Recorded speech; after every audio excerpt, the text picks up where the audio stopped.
a WCPO I-Team investigation on the impact of the pandemic.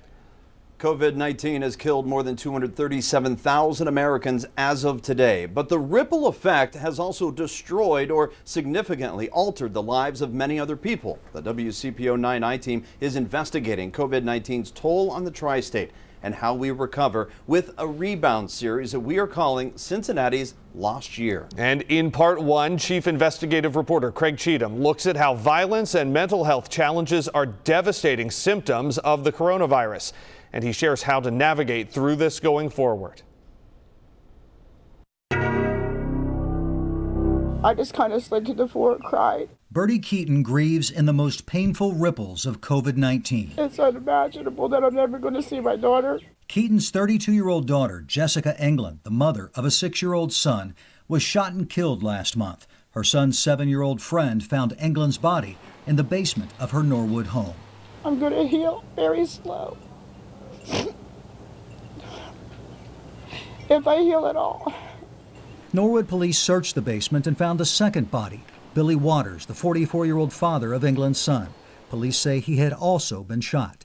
Norwood police call the deaths of Englund and Waters a potential murder-suicide. The Hamilton County Coroner's Office is still investigating the deaths. Two of Englund's friends tell the WCPO 9 I-Team that months earlier, Jessica had ended what they described as a toxic relationship with Waters. Despite that, Waters continued living here, helping Englund pay her bills so she didn't lose the family home during the pandemic.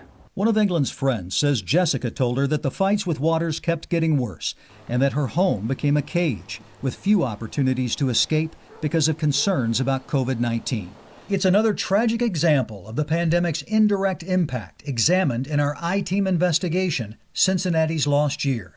Recent studies found deteriorating social conditions are among the reasons for surges in reports of mental health crises, domestic violence, and shootings. I had a bullet come through my window for the first time in 55 years. Larry Robinson lives near an Avondale apartment where 3 people, including 30-year-old Giovanna Coleman, were shot and killed on September 16th. It was happening every night, 13, 14, 15 shots going off. Cincinnati police say there have been 82 murders in the city through October of this year. That's a 40% increase over the previous 3-year average for the same period. Cincinnati Police Chief Elliot Isaac says the neighborhoods with the most gun violence are also among the most disadvantaged communities in the city. We have communities that are basically under post-traumatic stress. The pandemic also had a huge impact on first responders, who face the added risk of exposure to COVID-19 and were sometimes targeted by protesters during mass demonstrations. Westchester therapist Cinnamon Ryhold says her practice focuses on first responders, who she says are increasingly wondering if they can keep going. There's just the fatigue, the exhaustion, the lack of appreciation, the risk that's involved. A survey in late June by the Centers for Disease Control and Prevention found 40% of adults reported struggling with mental health or substance use as a result of the pandemic. I would be in panic to the point where I was hyperventilating. Kelly Conklin, a human resource director in Warren County, says her anxiety and depression peaked during the spring lockdown after her best friend closed his business and moved in with her family. I was spiraling pretty far down. Conklin says positive coping exercises like painting helped her.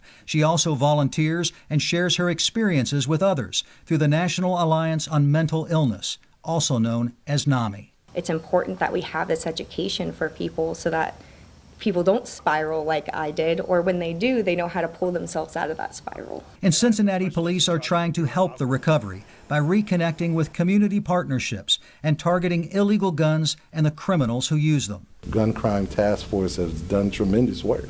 In the past 8 weeks, they've taken over 120 illegal guns off the street. Bertie Keaton says she wants to have an impact too by taking care of her grandson and helping him recover. Pride and joy. For more on support services for domestic violence victims and the rest of our investigation, go to WCPO.com. Craig Cheatham, WCPO 9 I-Team.